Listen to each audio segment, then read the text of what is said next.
Hello दोस्तों, नमस्कार। Study portal में आप सबका स्वागत है। दोस्तों, आप अगर पीजीटी हिस्ट्री की तैयारी कर रहे हैं तो ये वीडियो आपके लिए बहुत इंपॉर्टेंट है।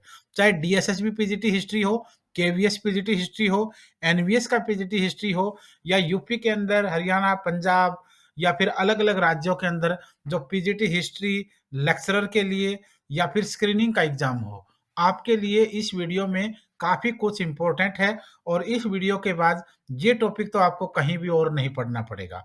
तो शुरू करते हैं तुगलक वंश को पीजीटी हिस्ट्री के लेवल से। इसके अलावा शुरू करने से पहले एक और चीज़ बता दूँ कि हम ऑल ओवर इंडिया के अंदर स्टडी मटेरियल भेजते हैं कोरियर के माध्यम से, जिसको आप इस नंबर पर कॉल या व्हाट्सएप पर बात करके मँगवा सकते हैं। इस तरीके की बुकलेट में पूरे सेट होंगे, पेपर 1 और पेपर 2 कंप्लीट आपको दिया जाएगा। और वीडियो के डिस्क्रिप्शन में हैंड रिटन नोट्स की पीडीएफ है हिस्ट्री की, हिंदी मीडियम की, वो अगर चाहिए तो वो भी आप डाउनलोड कर सकते हैं। तो आइए शुरू करते हैं। सबसे पहले तुगलक वंश की अगर बात करेंगे तो पहला ही जो व्यक्ति आएगा वो रहेगा ग्यासुद्दीन तुगलक। ग्यासुद्दीन तुगलक तुगलक वंश के फाउंडर के रूप में जाना जाता है। 1320 ईस्वी से लेकर 1325 ईस्वी तक उनका कार्यकाल रहा। ग्यासुद्दीन तुगलक ने 1320 ईस्वी में नसूरुद्दीन खुसरो शाह, जो खिलजी वंश का आखिरी राजा था, उसकी हत्या कर दी और खिलजी वंश को समाप्त करके तुगलक वंश की स्थापना की। यहां पर ध्यान रखिए, सबसे पहला क्वेश्चन, तुगलक वंश का फाउंडर कौन था? ग्यासुद्दीन तुगलक। तुगलक वंश किस वंश के बाद सत्ता में आया? खिलजी वंश के। और खिलजी वंश के बाद सत्ता में आया तो खिलजी वंश का आखिरी राजा कौन था? खुसरो शाह, जिसकी हत्या किसने की? ग्यासुद्दीन ने। और हत्या करके खिलजी वंश को समाप्त और तुगलक वंश की नींव यहां पर रख दी गई। उसके बाद उस समय लाहौर के निकट दीपालपुर का वह गवर्नर था, यानी ग्यासुद्दीन तुगलक पहले लाहौर के नजदीक दीपालपुर का गवर्नर था। गाजी मलिक का दूसरा नाम, इसका दूसरा नाम गाजी मलिक भी रहा है, तो और ग्यासुद्दीन तुगलक इसका दूसरा नाम था। गाजी का अर्थ होता है काफिरों का हत्यारा, यानी मर्डरर या किलर के रूप में वो मानता था। मुस्लिम धर्म में खास करके इस समय यह प्रथा थी कि जो भी उनके धर्म को नहीं अपनाता है वो उनके लिए काफिर माना जाता है। यानी एक प्रकार से सीधा सीधा मतलब उनका था कि वही धर्म जो है वो दुनिया के अंदर रहेगा, बाकी जो भी होंगे उनको नष्ट करने का प्रण ये माना जाता था। तो काफिरों का गाजी या गाजी मलिक या हत्यारा, इस टाइप के टाइटल उसने अपने आप को दिए थे। दिल्ली सल्तनत पर शासन करने वाला यह तीसरा वंश था। दिल्ली सल्तनत पर शासन करने वाला कौन सा वंश था? तीसरा। तीसरा कैसे हुआ? पहले अगर बात करेंगे तो सबसे पहले था आपका गुलाम वंश, उसके बाद दूसरे नंबर पर था खिलजी वंश, अब तीसरे नंबर पर आपका कौन सा आया? ये तुगलक वंश। फिर अगर आगे बढ़ेंगे तो सैयद आएगा और सैयद के बाद आपका आएगा लोधी और उसके बाद आएंगे मुगल। तो इस तरीके से आपकी ये गुल खिले तो सांस लो मुगलो, उस और ट्रिक पर ये सीरीज चलेगी। उसने दिल्ली के निकट तुगलकाबाद नामक शहर बसाया और इसी को उसने अपनी राजधानी, तुगलकाबाद नामक शहर दिल्ली के नजदीक बसाया और इसी को उसने अपनी राजधानी भी बनाया। ग्यासुद्दीन के पुत्र का नाम जोना खान था। ग्यासुद्दीन के पुत्र का नाम जोना खान था, जिसका रियल नाम जो है वो मोहम्मद बिन तुगलक के रूप में रहा और उसने उलुग खां का टाइटल अपने नाम कर लिया था। उसने सिंचाई के लिए, किसने? ग्यासुद्दीन तुगलक ने सिंचाई के लिए नहरों का निर्माण करवाया। भारतीय इतिहास में दिल्ली सल्तनत का पहला राजा जिसने नहरों यानी कैनाल्स को बनवाने का काम किया ताकि एग्रीकल्चर अच्छा हो। अकाल नीति बनाने वाला, ड्रोट पॉलिसी बनाने वाला दिल्ली सल्तनत का पहला राजा। ये दोनों क्वेश्चन इंपॉर्टेंट है भाई। अकाल नीति भी उसने बनवाई और पहली बार नहरों का निर्माण भी उसी ने करवाया। इब्न बतूता कहता है कि ग्यासुद्दीन की मृत्यु का कारण जोना खान था। अब यहाँ ग्यासुद्दीन तुगलक की जो मृत्यु थी उसके दो रीजन माने जाते हैं। पहली बात तो ये कहा जाता है कि 1325 ईस्वी में वो एक युद्ध से लड़के वापस आ रहा था। रास्ते में उसकी सेना ने ठहरने के लिए वहां पर टेंट वेंट लगाए और वहां पर रुका। राजा के ठहरने का एक अलग सा निवास बनाया जाता था, एक प्रकार से आर्टिफिशियल। तो ये कहते हैं कि राजा का मंडप गिर गया और गिरने से उसके नीचे दबने से राजा की मृत्यु हो गई। एक इतिहासकार भारतीय ये मानते हैं, लेकिन दूसरा पक्ष जो है वो इब्न बतूता का है। और इब्न बतूता क्या कहता है? इब्न बतूता कहता है कि यह स्टोरी गलत है। वह किसी भी टेंट के गिरने से नहीं मरा, बल्कि उसकी हत्या करवाई थी, गयासुद्दीन तुगलक की हत्या उसी के बेटे जोना खान यानी मोहम्मद बिन तुगलक ने करवाई थी। ये इब्न बतूता कहता है। इब्न बतूता की बात में दम इसलिए माना जाता है क्योंकि इब्न बतूता ने जिस जोना खान पर आरोप लगाया, उसी जोना खान के दरबार में इब्न बतूता 8 साल तक काजी के पद पर रहा था। तो बहुत बड़ा पद है, यानी कहीं ना कोई सबूत, कोई ना कोई बातें निकली होंगी, कहीं ना कहीं से उसको लगा होगा, इसी वजह से उसने कहा था। तो ये कहीं ना कहीं सत्य भी लगता है। तो ये तो था आपका मोहम्मद बिन तुगलक से पहले आप गयासुद्दीन तुगलक की स्टोरी ये देख चुके हो। अब हमारी बात आएगी मोहम्मद बिन तुगलक के ऊपर। मोहम्मद बिन तुगलक जब उसने अपने पिता की हत्या कर दी तो वो गद्दी पर बैठा 1325 ईस्वी में, और उसने 1351 ईस्वी तक शासन किया। 25 से लेकर 51 ईस्वी तक का शासनकाल मोहम्मद बिन तुगलक का है, जिसका एक नाम था जोना खान। उसको जोना खान भी कहा जाता है, जोना खान के नाम से भी वो जाना गया क्योंकि बचपन का नाम था उसका ये। उसके साथ साथ उसको क्या क्या नाम दिए गए, अंतर विरोधों का विस्मयकारी मिश्रण। ये याद रखिएगा, ये स्टेटमेंट किसके बारे में है, अंतर विरोधों का विस्मयकारी मिश्रण और रक्त का प्यासा। ये दोनों ही नाम जो हैं वो मोहम्मद बिन तुगलक के लिए हैं। एक अंतर विरोधों का विस्मयकारी मिश्रण और दूसरा रक्त का प्यासा, ये दोनों मोहम्मद बिन तुगलक को कहा गया। इसके साथ साथ और क्या कहा गया, वह खगोल शास्त्र, दर्शन, गणित, चिकित्सा, तर्कशास्त्र आदि में बहुत ज्यादा निपुण था, जिसकी वजह से राजमुंद्री अभिलेखों में उसे दुनिया का खान भी कहा गया है। दुनिया का खान राजमुंद्री अभिलेखों के अकॉर्डिंग किसको कहा गया, मोहम्मद बिन तुगलक को कहा गया। इसके अलावा उसको पागल बादशाह भी कहा गया और पढ़ा लिखा मूर्ख भी कहा गया। ये सारे के सारे स्टेटमेंट इसी व्यक्ति के बारे में है। पागल बादशाह किसको कहा गया, मोहम्मद बिन तुगलक को। पढ़ा लिखा मूर्ख किसको कहा गया, मोहम्मद बिन तुगलक को। दुनिया का खान किसको कहा गया, मोहम्मद बिन तुगलक को।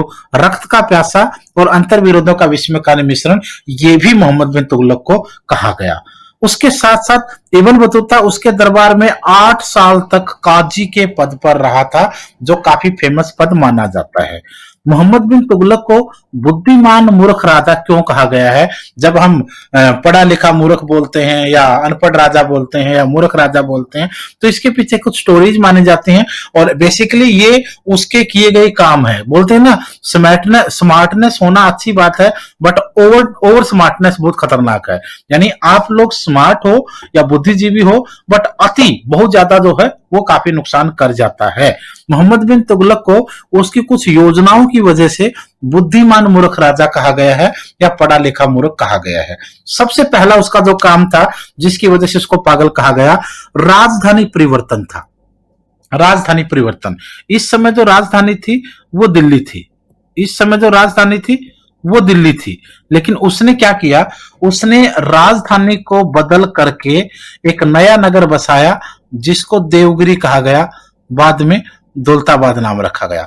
उसने दिल्ली की कुछ जनसंख्या को एडजस्ट करके नया नगर बसाया देवगिरी। इस देवगिरी नगर को उसने बड़े शान से बसाया और कुछ समय के बाद उसने देवगिरी को अपनी राजधानी बना दिया।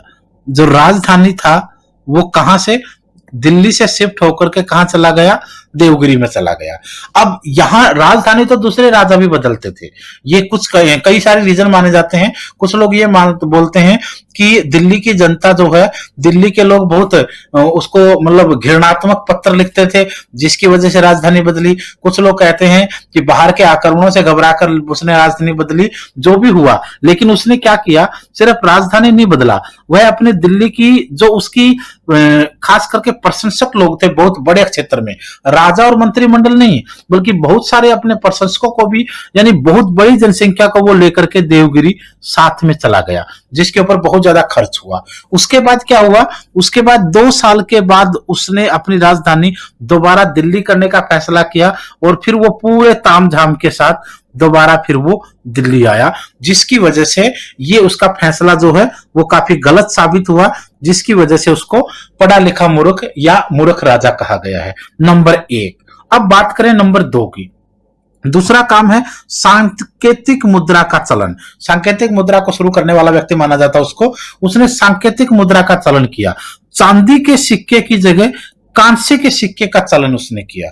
सोने चांदी, हालांकि चांदी के सिक्कों का चाइना में इससे पहले सांकेतिक मुद्रा का चलन हो चुका था, लेकिन उसने सोने चांदी के सिक्कों की जगह कांसे के सिक्कों का चलन किया, जो काफी नकारात्मक भी हुआ और उनका बहुत ज्यादा फायदा भी आगे जाकर नहीं हो पाया। ये उसका दूसरा रीजन है।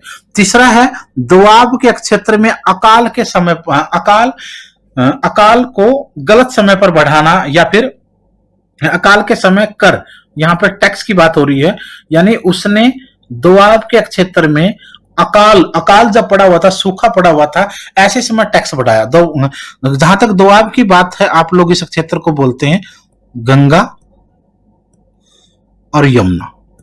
गंगा और यमुना के बीच के क्षेत्र को दोआब का क्षेत्र बोला जाता है। उसने क्या किया, वो लंबे समय तक सोचता रहा कि राज्य में टैक्स बढ़ाएगा, लेकिन उसने नहीं बढ़ाया। और जब राज्य में अकाल पड़ा हुआ था तो जनता उनके पास आई कि साहब अब की बार हम टैक्स नहीं दे पाएंगे, इसलिए हमारे टैक्स को माफ कर दो या कम कर दो। लेकिन उसने आदेश दिया कि मैंने तो टैक्स को बढ़ा दिया है, यानी अकाल सूखे के समय उसने टैक्स बढ़ाया, जो उसकी गलत नीति थी, जिसकी वजह से प्रजा बहुत परेशान हुई और नाराज हुई। इस वजह से भी उसको मूर्ख राजा कहा गया। ये कुछ काम है जिसकी वजह से मोहम्मद बिन तुगलक को मूर्ख राजा, पढ़ा लिखा मूर्ख, इस टाइप के नाम जो है, पागल बादशाह जैसे नाम उसको दिए गए। तो इन चीजों का भी ध्यान रखना है।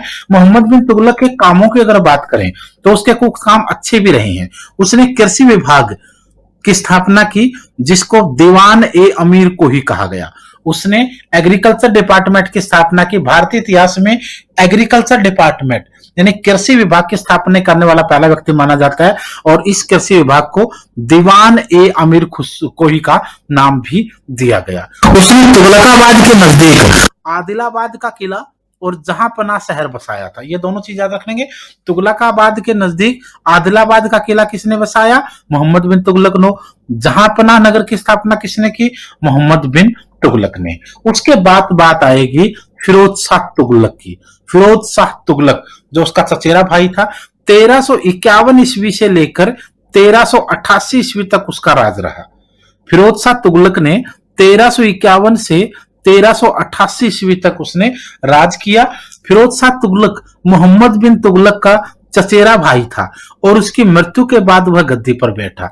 उसका राज्याभिषेक सिंधु नदी के तट पर हुआ था। यह भी ध्यान रखना आप लोग। मोहम्मद बिन तुगलक जो है वो उसका भाई नहीं था सगा, न उसका बेटा था, बल्कि उसका कजन ब्रदर था। और उसके बाद जब वो गद्दी पर बैठा तो उसने एक राज्य को बड़े अच्छे से चलाया भी। किस नदी के किनारे राज्याभिषेक हुआ? सिंधु नदी के किनारे। वह दासों का शौकीन था। पूरा मोस्ट इंपोर्टेंट क्वेश्चन है भाई, मोस्ट इंपोर्टेंट क्वेश्चन है ये। भारतीय इतिहास में दासों का शौकीन किसे कहा जाता है? दासों का शौकीन फिरोज शाह तुगलक को कहा जाता है। और भारतीय इतिहास में सबसे ज्यादा दास रखने का रिकॉर्ड उसके नाम है 1,80,000। 1,80,000 से ज्यादा उसके दासों की, गुलामों की संख्या थी। यानी दासों का शौकीन आप उसको कहेंगे।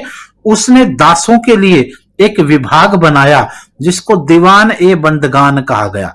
दीवान ए बंदगान। दीवान ए बंदगान नामक विभाग की स्थापना किसने करवाई? फिरोज शाह तुगलक ने। किससे संबंधित था ये? दासों यानी गुलामों से संबंधित विभाग था। फिरोज शाह ने लगभग 300 नगरों की स्थापना करी। अपने समय में फिरोज शाह तुगलक ने लगभग 300 नगरों की स्थापना की। उसमें से 5 नगर बहुत ज्यादा फेमस हैं। हिसार हरियाणा में है, फतेहाबाद हरियाणा में है, फिरोजपुर एक नगर रहा, फिरोजाबाद नाम का नगर रहा, और जौनपुर जो उसने अपने भाई जोना खान की याद में बसाया था, और फिरोजाबाद जिसको आप लोग फिरोज शाह कोटला मैदान दिल्ली के आसपास मानते हो। ये जो है ये 5 ऐसे नगर थे जो बहुत ज्यादा फेमस रहे उसके, और बाकी 300 से ज्यादा नगरों की स्थापना उसने कहते हैं की थी। और फिरोज शाह तुगलक ने कुछ और काम भी किए। उसने कठोर दंड पहले वाले राजाओं के समय शरीर के अंग को काट देना, यानी काफी सारे कठोर दंड होते थे। उसने कठोर दंड और बड़े बड़े करों को कुछ हद तक माफ भी कर दिया था। उसने नहरों का निर्माण करवाया, तालाबों का निर्माण करवाया, हॉस्पिटल बनवाए, बांधों का निर्माण करवाया ताकि एग्रीकल्चर को बढ़ावा मिल सके। वह अशोका के स्तंभ, अशोका पिलर्स जो 2 फेमस हैं, अशोक के स्तंभों को हरियाणा के टोपरा अंबाला में है भाई, वह हरियाणा के टोपरा से और उत्तर प्रदेश के मेरठ से अशोक के स्तंभों को दिल्ली में लेकर आया और इन्हें उसने अपने महल के पिलरों में लगवा दिया। अशोक के स्तंभों को भारत में दिल्ली तक लाने वाला व्यक्ति फिरोज शाह तुगलक था, जिसने एक हरियाणा के अंबाला के टोपरा और दूसरा उत्तर प्रदेश के मेरठ से लेकर आया। उसने 5 बड़ी नहरों का निर्माण करवाया, जिससे उसके पूरे राज्य के अंदर सिंचाई व्यवस्था स्थापित हो गई। नहरों का निर्माण हालांकि इससे पहले हो चुका, लेकिन बड़े लेवल पर नहरों का निर्माण इस व्यक्ति ने करवाया था। उसने आसमानी बिजली गिरने से नष्ट हुए कुतुब मीनार की भी मरम्मत करवाई। कुतुब मीनार की मरम्मत जो है वो आसमानी बिजली गिरने से कुतुब मीनार का एक हिस्सा नष्ट हो गया था, जिसकी मरम्मत इस व्यक्ति ने करवाई। फिरोज शाह ने 4 नए कर लगाए, जजिया, जकात, खराज व खुम्स। इन करों की शुरुआत यहां बड़ी लेवल पर मानी गई। जजिया, जकात, खराज और खुम्स नाम के कर लगाए। सितंबर 1388 ईस्वी में फिरोज शाह की मृत्यु के बाद तुगलक वंश का पतन शुरू हो गया। 1388 में जैसे उसकी मृत्यु हुई, तुगलक वंश का पतन शुरू हो गया। उसके बाद कुछ छोटे मोटे राजा रहे। नसीरुद्दीन महमूद 1388 से 1412 ईस्वी तक राज किया। नसीरुद्दीन महमूद तुगलक वंश का अंतिम शासक था। इसके शासन काल में ही तैमूर ने 1398 ईस्वी में भारत पर आक्रमण किया।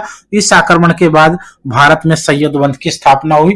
1398 ईस्वी में तैमूर, जिसके नाम सुनते ही और उसका नाम आते ही भारतीय इतिहास में बहुत ज्यादा रोष पैदा होता है। लोग काफी सारे यहाँ पर जब उनका जिक्र आता है तो बहुत ज्यादा गुस्से में होते हैं, क्योंकि उसने दिल्ली में और भारत के अंदर कत्लेआम मचाया था। इस 1398 में तैमूर का जो आक्रमण हुआ था, वो जो आक्रमण हुआ था वो इसी व्यक्ति के समय में हुआ था। ये क्वेश्चन बार बार पूछा जाता है कि तैमूर ने जब भारत पर आक्रमण किया तो दिल्ली पर किसका अधिकार था? नसीरुद्दीन मोहम्मद, तुगलक वंश का आखिरी राजा। तो ये क्वेश्चन आपके तुगलक वंश से रिलेटेड थे। यानी कहने का मतलब ये है कि सारी डायनेस्टियां धीरे धीरे करके आपकी यहाँ पर डिस्कस हो रही हैं। ये हमारा मोबाइल नंबर है, पूरे इंडिया में नोट्स ऑर्डर करने के लिए इस पर कॉल कर सकते हैं। और अगर आपके पास सारी चीजें अवेलेबल हैं तो भी हम आपकी मदद वैसे भी कर रहे हैं। आप अपना नाम, अपना सिटी, आपका सब्जेक्ट कौन सा है और आप एग्जाम कौन सा देने वाले हैं, ये चीजें लिख करके इस नंबर पर व्हाट्सएप कर दीजिए। आपके नंबर को सेव कर लिया जाएगा। जो भी जरूरी इंफॉर्मेशन होगी डे टू डे की क्लासेज की, वो आपको मिलती रहेगी। आज के लिए इतना ही था, कल फिर मिलते हैं।